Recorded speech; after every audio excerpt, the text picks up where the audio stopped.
talk about gardening, I think. We should.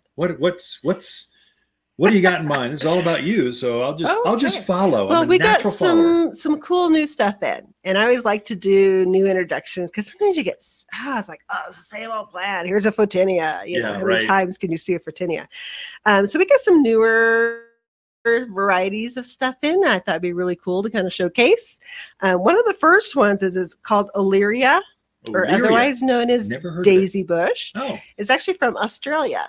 Okay. A lot of plants come out of Australia that work well. You don't say, here. Mate. I'm trying to come up with my Aussie accent. I don't have one. You don't, thank heavens. You don't. But Oleria's is, it's going to get about, I think, it'll get a little bit bigger, probably 5 by 5, maybe 6. Kind of unproven here, so we'll have to wait and see. It could make a really great screen. It's actually an evergreen shrub.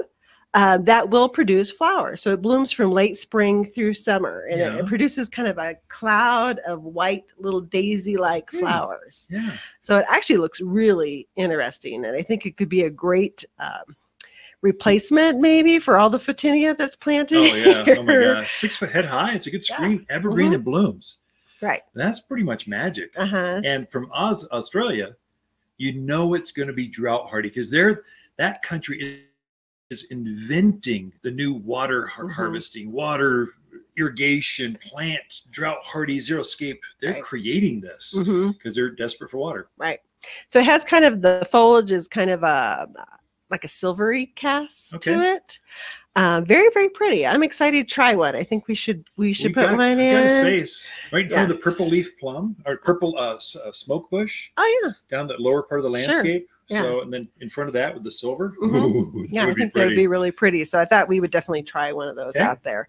Another new one that we got in is called Summertime Blues. It's a vitex or chaste tree. Yeah. And this is a smaller one. So it's about 5 foot by 4 foot. Okay. So a little bit different size. The normal one gets about 10, 12 feet easily. Maybe taller. It's a big boy. It's overpowers a lot of landscapes. So to have a smaller version would be perfect.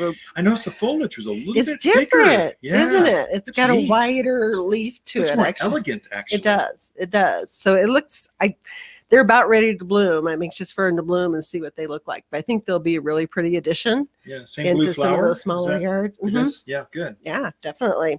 And I'll show you what I brought.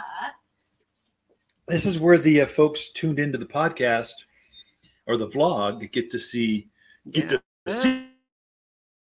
plant. We'll try to describe this for you on the air with the traditional terrestrial airwaves. So this is a tempo rose geum. Cool. So most of the geums I'm used to seeing have that real orange or sometimes a real red flower to them. So this one is definitely more pink with touches of cream. Here, I'll help the camera. Just very, very pretty. There you go. Can we see that? There we go. I think it's gorgeous. This is a perennial. Yes. So it comes back. You plant it once, comes back year after year. How tall does this thing get? Is it mature? I know. I think it gets around 20 to 24 inches. Gotcha. With knee-high. Width. Yeah, right. And it probably 15 to 18 inches wide. Likes a little bit shadier eastern exposure out in the yard. But just really pretty. Yeah. So there you go. Yeah. So that's the new geum that came in.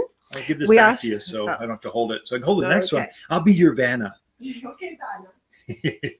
So this one is Aromatico Blue Lavender. So very, very pretty. And it definitely is more blue than purple, wouldn't you say? Yeah, definitely. I would call it lavender. But I'm a man. God only gave me 7 crayons. I don't have the 64 that he gave the gals listening tuned in. Well, it definitely has more of a blue hue to it than a purple lavender. Smells like lavender. Smells like lavender. It's going to get same size as most of your lavenders, probably 2 by 2, somewhere in there.